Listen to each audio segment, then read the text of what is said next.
All right, 97.7 Outlaw Radio FM listeners, you already know what time it is, and right here, right now, we actually have a member of a legendary hip hop group, Digital Underground. Man, we got Cleetis Clee Mack right here, live on the line. How are you doing this evening?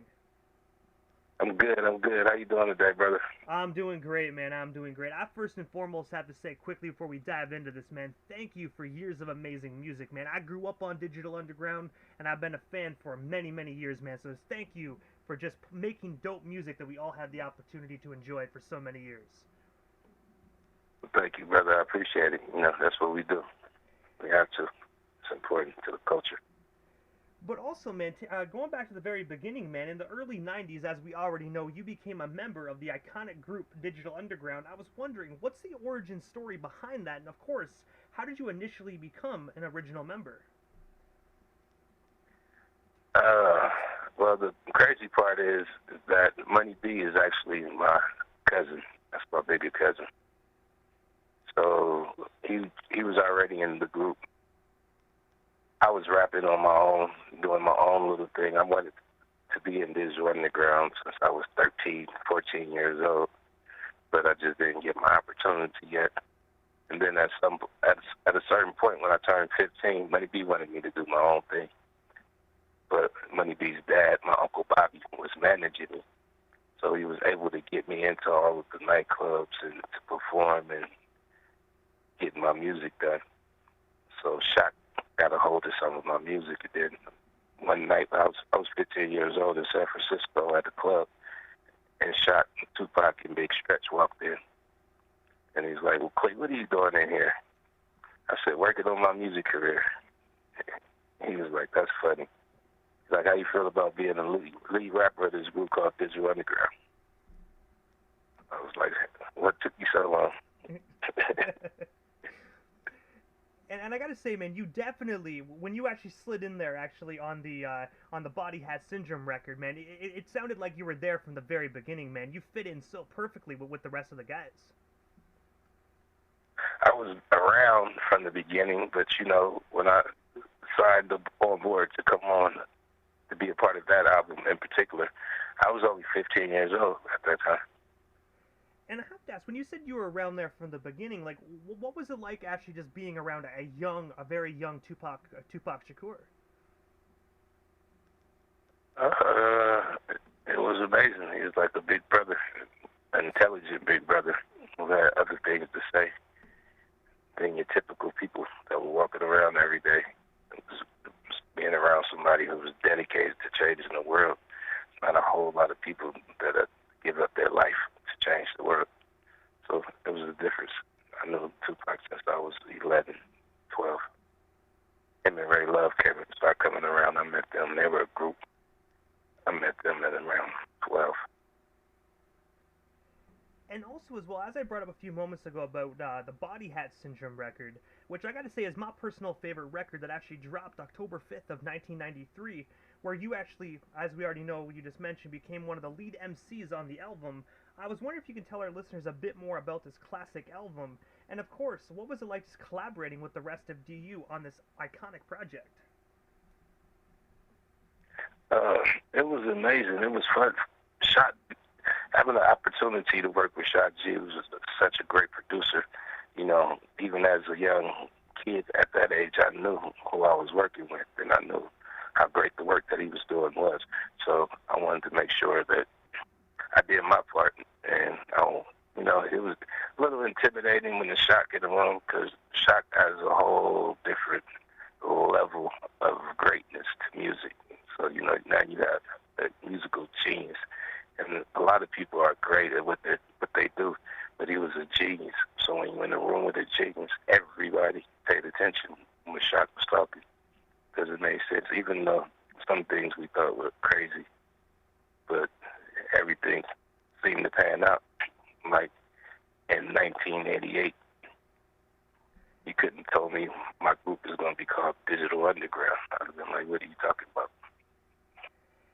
And I gotta say, one of my favorite joints off that record, man, is actually the Humpty Dance Awards. That actually, I believe it was going back through like all the individuals that actually sampled that song throughout the years, man. I gotta say, absolutely clever, and it's such an amazing joint in my personal opinion. Yeah, a lot of people don't know how many people sampled the Humpty Dance and had hit records. You know, a couple of people had used it back to back. Crisscross went back to back with it. They did Jump. Crisscross will make you jump and then warm it up, Chris. That was Humpty Dance too. You know, Cool J, Mama Said Knock You Out. It's a lot of hit records. And also, while we're actually on the topic of Body Hat, the second single from that album, "What's Up with the Love," I heard actual stories that the label wouldn't actually promote that song. I was wondering what's the story behind that song, and of course, why wouldn't the label unfortunately push it? They wanted Humpty Dance. They wanted Kiss You Back. We said it's the climate in this world right now that we could address what's going on and we can, you know, probably make a difference. But they didn't feel the same. And Shock was not going to bend for them to just keep making pop records. That's not what he was. He just was able to make some folk that went pop. But he was a musician first. And I gotta say, I definitely agree with Shock G's vision, man. Like, that song is so powerful and inspirational, man. It definitely opened up a lot of eyes. Yeah, that was his. He worked on that song. He played that song for us. He'd be in the studio and just play it for us for a long time. And originally, I wasn't even on the record. I had to fight to get on. Tupac had to lose a verse for me to get on it. And I remember as well the music video. It looked almost like it had the vibe where it was actually shot at one of your guys' houses. I don't obviously know what house it was, but it was just like, honestly, like Shock on the piano, just in the house, man. And a legendary music video. Yeah, we did. It was actually black and white. We did that at a house in Berkeley, California. I don't remember whose house that was, but it wasn't ours. And also, before we move off the topic of the Digital Underground days, the one thing I have to ask, man, what is one of your most fondest memories you actually shared with the late great Shock G, man? Because I noticed being in that group and being able to work with such a powerful individual like him, man, there must have been some amazing things that went on behind the scenes. Amazing. One of my highlights was, like, I was also a huge Prince fan. Love Prince's music. And Prince had a show in the Bay Area. And Shock told me he could get me in with them. I was like, great. It's like, what time are we hooking up? He's like, come over to my house by this time. We start early. Go over his house early. We start pre-gaming. Getting ready for this big Prince show. I'm looking at the clock and it's getting later and later, and I'm getting a little worried. I don't want to stress Shock out about it, but I'm like, all right, Shock, it's getting late. What's up with the show? He's like, well, I got to be honest with you. I didn't really have tickets. I was expecting for it to be a little easier than it is, but we're going. So like, give me a minute. I'm going to go to my room real fast. Give me a minute, I'm coming right back out, and we're going to have it all figured out, all right? He went back in. He came back out. Humpty came out the room. He said, they never tell Humpty no. We got in front row. That was a great show. That was one of my fondest memories of him, because he did the whole Humpty Dance thing. Humpty thing for me. And he had Humpty so dressed and everything else to make sure that we got in, so I wouldn't miss that show. And I gotta say as well, man, just with, I remember back in the day, how everybody thought Humpty Hump and Shock G weren't the same person, man, but I loved how you guys actually kept that illusion going for so long, man, how Shock would have other people wear the glasses with the nose and whatnot just to keep the illusion going. I think that was just phenomenal. Yeah, Humpty Hump is a lot of people, man. A lot of people. And also, as well, in the year 1996, you actually made an appearance on the album Gamers, actually by the Conscious Daughters. I was wondering, how did you initially get connected with them, and what was it like just working with those two legendary ladies? Amazing. They family. Those are my sisters. You know, Carol and Carla. Those are my family. We were family from the beginning. You know, we're from around the same areas, and we were all doing the same thing, hip hop, and they were dope. And we actually, unlike now, we were actually all in the studio together. And they wanted freestyling. They wanted a freestyle. They like come in and do a freestyle. So we had the freestyle. We all freestyled that. And I just gotta say, first and foremost, rest in paradise to Special One, man. Such a legendary MC, gone way too soon. Yes, amazing. And a great person as well. Rest in peace, Special One. And also as well, in the year 1999, so jumping ahead a couple of years, you actually teamed up with Drank a Lot, also known as Numbskull of the Loonies, to actually release the collaborative album Good Lord, That's a Lot of Drink. I was wondering, can you tell our listeners a bit more about this classic album? And of course, is it still available to be streamed or purchased today? It's not for sale right now. That album was very, very tricky. Me and Num got together. We wanted to do an album together because we worked on a lot of things together. Like I did all the Loonies tours with him, and he did all the Digital Underground tours with us. So we were working together nonstop anyway, and that was my best friend. You know, that is my best friend. So the fact that we were doing an album, we did this album together, and we did it with Paulie Paul, who's an amazing producer. He helped launch Neo's career. You know, he made Black Eyed Peas joints to jam. Dip It Low for Christina Aguilera. He made a lot of hit records, but, you know, he wanted to do an album with us, so we did the album. Him and Numbskull was having issues with each other. They couldn't get along. We put the album out. The album was out for about 3 weeks, and we was putting it out through City Hall Records in the Bay Area. But they decided they wanted to pull the album. It was little complications. Rap Pages, which was a huge magazine at the time, they wanted to give us five, whatever it was. It wasn't mics at the time for Rap Pages, but they wanted to give us 5. But because we didn't buy the advertisement, they wouldn't allow the editor-in-chief at the time to give us the 5 mics. So that was a little disheartening. And then, you know, Numbskull and the producer were going back and forth about things, so we pulled the record. And I have to say as well, me personally, that's a little petty, to be honest with you. If you don't buy promotion or something like that, they won't give you. It should go by what the quality of the sound is, like your guys' lyrics. Like it should go based upon the music, not based upon how much promotion you guys gave the record. Do you know how much money you have to spend to even be able to be nominated for an Emmy or Grammy? Or everything's built around that in the entertainment industry.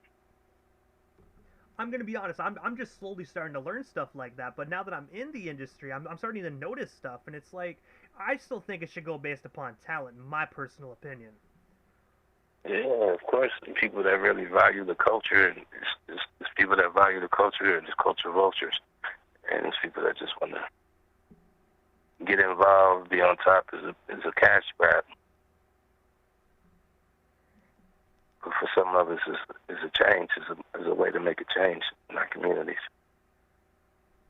And also as well, in the same year of 99, you actually inked a deal with Knock Diesel Inc. I was wondering, how did that record deal come to be for yourself, man? And of course, what was it like just working with that imprint? Because I remember as well, that was the same label, if I'm not mistaken, that actually released Good Lord. Yeah, Knock Diesel Inc. That was me, Numbskull, and Paulie Paul. We created the label together, and that's what Good Law was on. But that was the only work we did together.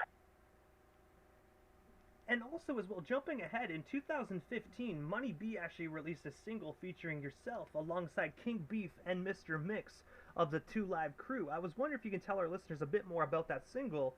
And of course, what was it like just working alongside Southern DJ, Mr. Mix of 2 Live? Mix is the homie, man. He's a legend. It feels great to work with a legend. You know, I don't know what I could say on this radio station, but Oh, we're completely uncensored, so you can say whatever comes to your mind. Pop, pop, pop that pussy, hey, pop that pussy, baby. Like everything. She ain't nothing but a hoochie mama. So those are things that people gonna remember forever. So doing the song with Mix, it was fun. It was exciting. We work with Mix a lot too, because we do shows together. You know, he's DJ'd a couple of our events as well. And also as well, because I do know like you're still frequent within the music industry. I see your Instagram. You're still posting a lot. I have to ask, what is next for yourself, Cleetis Clee Mack? Is there any like new projects, anything else currently in the works that you want to talk about or promote? Well, we still got you here live on the Canadian airwaves this evening. With the cannabis, man. The cannabis, we have a new thing coming out called Erotics. You know, Digital Underground, we'll be releasing, along with culture, we will be releasing this sexual enhancement products of cannabis, starting with chocolate first, then going into flowers, and then going into tinctures and vapes and everything else. We're gonna have fun with it. I gotta say, it definitely sounds like a phenomenal product, and I bet you any money you're gonna make a crap ton of money on that, because everybody's into this stuff nowadays. But you guys actually are doing something different. Everyone's doing the same thing, but you guys are bringing a twist to it, the digital underground twist, and bringing the sex packets into it. Industry, yeah, sex packets, picture the industry. You know, those things play a big part of what we're working on. But also, Cleetis, well, this is the time in the interview, man, that I give a chance for the individual that slides into the radio station airwaves, just like a chance to give, like, shout-outs to whomever they want to give shout-outs to, but most of all, your social media handles. That way our listeners can follow you and stay updated on everything, not only Digital Underground, but Cleetis Clee Mack as well. Yeah, at Cleetis Mack for everything. I'm not a big, huge social media guy. I'm working on it now. I'm getting better. You know, also my new company that I have, it's called Cannabis Venture Partners. And basically what it is a cannabis company, so we do consultation and celebrity branding and celebrity attachments, joint venture deals with bigger companies to get them expanded to a nationwide format. We do a lot of different things in cannabis. So, you know, the cannabis is like the main thing. Also, filming, you know, I created a few TV shows, me and Money B. We have a production company that we have as well. And we're inked in for 4 programs that we're about to start shooting within the next month. And I gotta say as well, those programs actually sound phenomenal. Like, are they gonna be going to like Netflix, or you guys have your own station or application that you guys are gonna be airing them on? We're doing it on the Vire network, an application. You know, everybody is free. You can go on right now, Apple, iPhone, or Android. It's Vire, VYRE.com. I'm definitely gonna download that and check it out. I'm definitely excited to see what you guys are gonna bring to the table, man. I'm definitely excited. Yeah, we have a lot of things we're working on, man. Just stay busy. Never be stagnant. We're working on some new NFT projects as well. But I gotta say, Cleetis, first and foremost, man, thank you so much for just giving us a bit of your time here this evening and sliding into the radio station airways, man. You guys defined a generation, and you guys will ever be solidified within hip-hop history, in my personal opinion, man. Thank you for years of amazing music that helped not only myself, but millions of listeners get through a lot of difficult times, man. Thank you, and definitely, hopefully down the line, we can make this happen again sometime soon. My pleasure, brother, and thank you for everything. Appreciate the welcoming. You are most certainly welcome, man. Thank you so much, and definitely have yourself a wonderful evening. You as well.